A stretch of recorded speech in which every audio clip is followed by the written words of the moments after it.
Pembantaian massal yang sering kita lihat di televisi ternyata terjadi juga di Indonesia.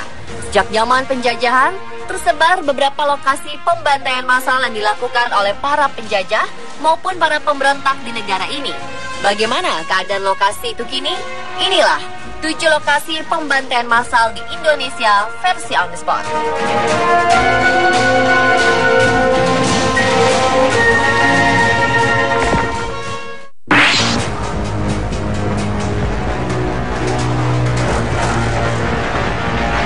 Pada masa penjajahan Jepang 1942 hingga 1945, salah satu daerah yang paling ditakuti adalah Kalimantan Barat. Penduduk di sana tidak mau menerima kedatangan Jepang begitu saja setelah Belanda mundur. Jepang mengambil paksa harta benda dan memperkosa anak gadis di sana. Sultan dan para cendekiawan di Kalimantan Barat pun berkumpul untuk membuat strategi mengusir Jepang dari tanah mereka. Namun rencana ini dibocorkan oleh warga yang berkhianat. Jepang mengetahui rencana tersebut dan menangkap semua cendekiawan yang berkumpul, termasuk Sultan Pontianak. Mereka dibawa ke Desa Mandor, Kabupaten Landak, Kalimantan Barat untuk dibantai. Desa Mandor dipilih karena waktu itu belum banyak penduduk yang tinggal di sana dan area hutan masih luas. Diperkirakan para bangsawan dan cendekiawan ini dibunuh dengan samurai. Ada juga yang mengatakan mulut mereka dimasukkan selang dan diisi air hingga meninggal. Setelah membantai orang-orang penting ini, Jepang tidak berhenti. Mereka mencari pihak keluarga dari korban dan membunuhnya di lokasi yang sama. Ada 21.000 orang yang tewas dalam pembantaian ini. Peristiwa genosida ini sukses membuat Kalimantan Barat kehilangan kaum intelektual selama 3 dasawarsa. Ketika Jepang menyerah dan meninggalkan Indonesia, Sultan Hamid II yang selamat dari pembantaian ini menemukan tulang belulang korban pembantaian. Sultan ini selamat karena ketika Jepang menduduki Indonesia, dia hijrah ke Belanda bersama istrinya yang berkebangsaan Belanda. Dia pun mengumpulkan tulang belulang ini dibantu tim ahli dari Australia dan penduduk setempat. Selama 3 bulan, tulang belulang yang berserakan tersebut akhirnya dimakamkan di 10 makam massal yang sengaja dibangun oleh Sultan. Namun setelah itu, makam ini kemudian sedikit diabaikan. Setelah puluhan tahun, akhirnya pemerintah daerah melakukan perbaikan bagi makam ini. Tanggal 22 Juni 1977, Gubernur Kalimantan Barat meresmikan tempat ini sebagai makam Juang Mandor. Tanggal 22 Juni merupakan tanggal di mana peristiwa berdarah itu terjadi dan hingga sekarang ditetapkan sebagai hari berkabung di Kalimantan Barat.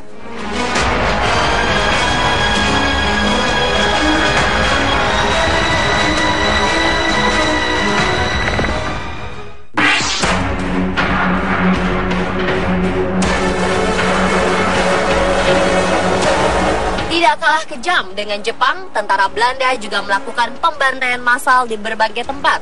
Salah satu kisah pembantaian massal terjadi di sebuah rangkaian kereta pengangkutan tahanan Indonesia.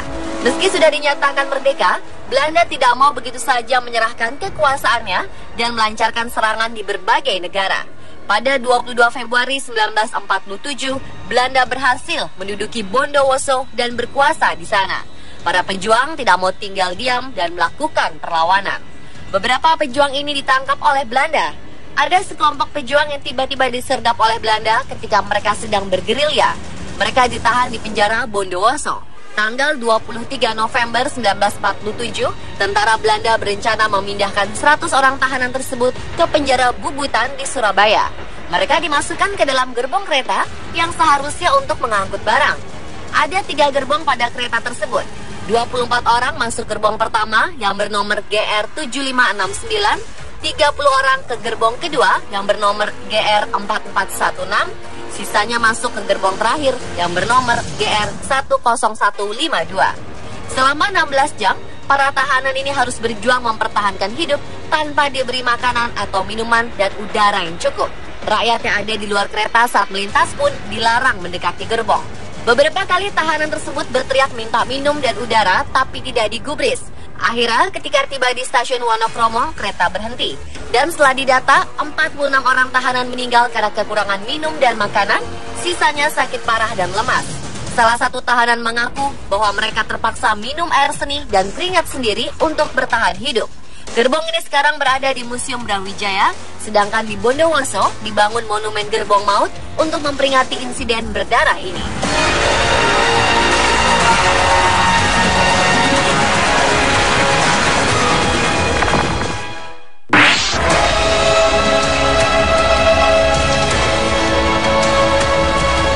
Monumen yang berdiri gagah ini merupakan simbol kepedihan rakyat Makassar terhadap tragedi yang dimulai pada 11 Desember 1946 di Desa Batua, Makassar.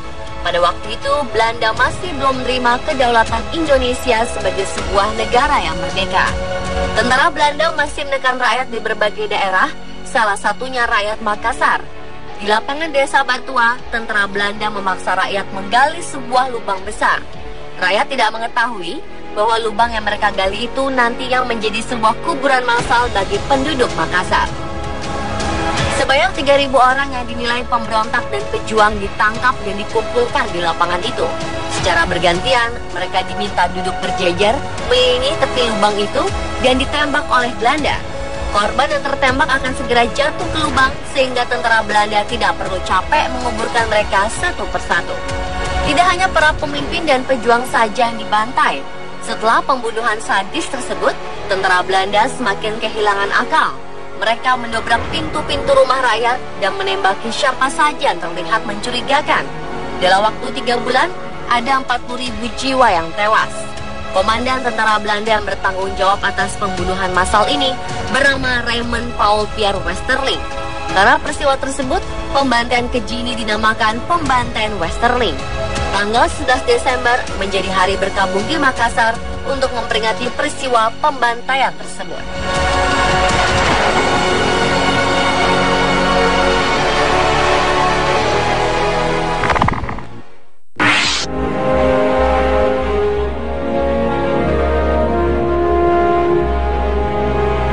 Pembantaian tentara Belanda terhadap rakyat yang tidak bersalah memang sangat keji. Salah satu kekejian itu terjadi juga di Rawagede, Karawang. Kala itu pasukan Belanda mencari seorang pejuang bernama Lukas Sutaryo yang sepak terjangnya membuat Belanda kesal. Pada 9 Desember 1947, Belanda melacak jejak Kapten Lukas mendengar berita bahwa Kapten Lukas tengah berada di Rawagede. Mereka pun menyerbu desa itu dengan 300 orang tentara. Ketika rakyat Rawagede baru selesai melakukan sholat subuh, Belanda menggedor pintu rumah penduduk dan menggeledah setiap sudutnya untuk mencari orang yang dijuluki Begundal Karawang ini. Kesal karena dicari tidak ditemukan, Belanda memerintahkan semua laki-laki yang berusia di atas 14 tahun berkumpul di tengah desa. Mereka dipaksa untuk memberitahukan keberadaan Kapten Lukas. Namun tidak ada yang berbicara, semua bungkam. Kapten Lukas sebenarnya sudah meninggal Rawagede sehari sebelum penyergapan Belanda ini. Karena semua bungkam, peluru tentara Belanda pun akhirnya dilontarkan dan menewaskan semua laki-laki itu. Dalam waktu 12 jam, seluruh laki-laki dewasa di desa ini tewas. Tinggallah para janda dan anak-anak yang meratap mencari suami dan ayah mereka. Keadaan pilu ini bertambah menyedihkan karena mereka terpaksa bahu-membahu menggali liang, menggotong jenazah, dan menguburkan laki-laki yang mereka kasihi. Rawagede berubah menjadi kampung janda yang harus berjuang membesarkan anak-anak mereka. Setelah bertahun-tahun, barulah ada lelaki dewasa di desa ini.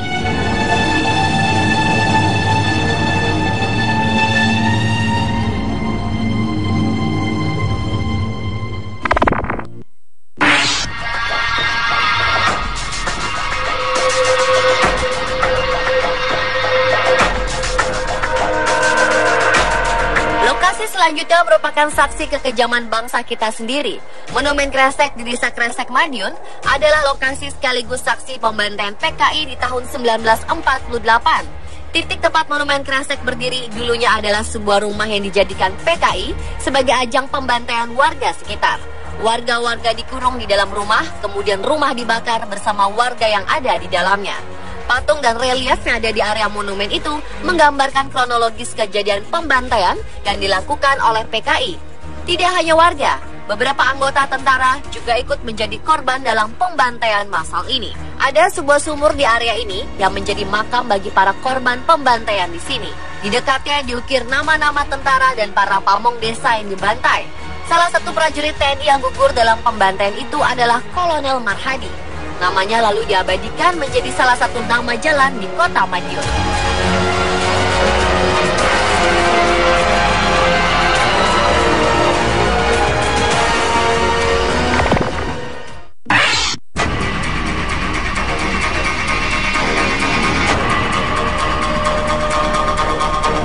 Mei 2013 2013, puluhan tulang belulang manusia ditemukan warga secara tidak sengaja saat melakukan penggalian tanah di Situbondo, Jawa Timur.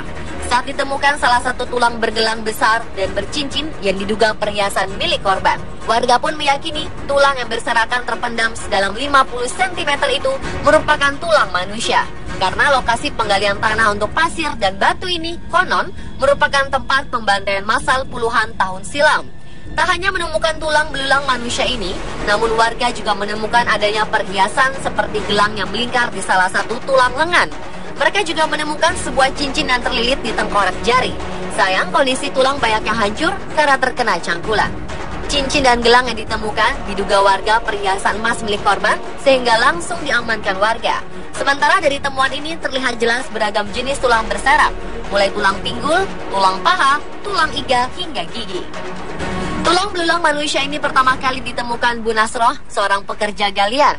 Bunyi keras yang mengenai cangkulnya awalnya hanya dianggap batu biasa, namun setelah menemukan kumpulan rahang dan gigi, ia baru sadar telah mendapati tulang manusia.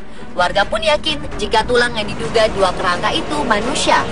Penemuan tulang belulang seperti ini pernah terjadi sebelumnya yang berjarak sekitar 300 meter dari lokasi penemuan saat ini.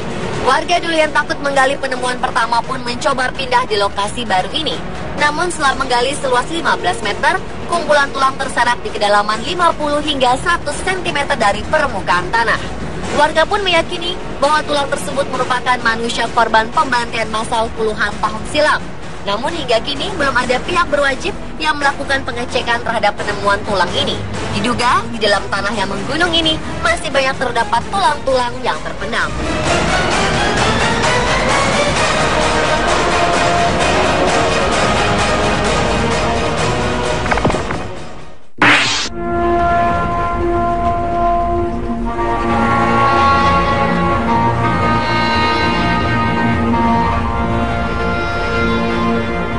Kejadian G30S sampai sekarang masih menjadi kontroversi.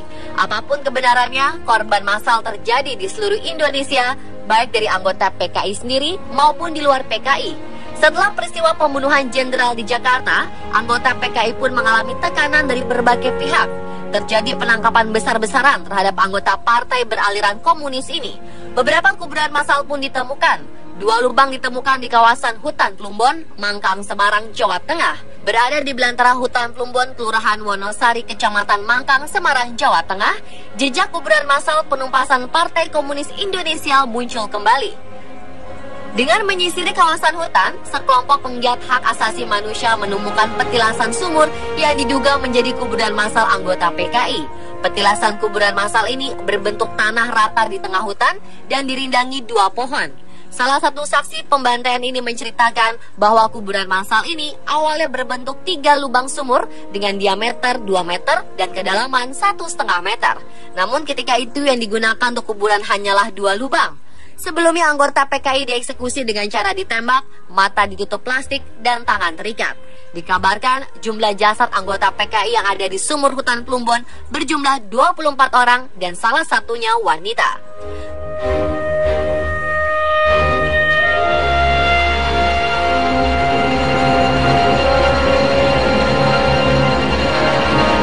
Pemirsa, itulah 7 lokasi pembantaian massal di Indonesia. Semua lokasi meninggalkan kisah yang kelam dan menjadi peringatan bagi kita untuk tetap hidup dalam damai.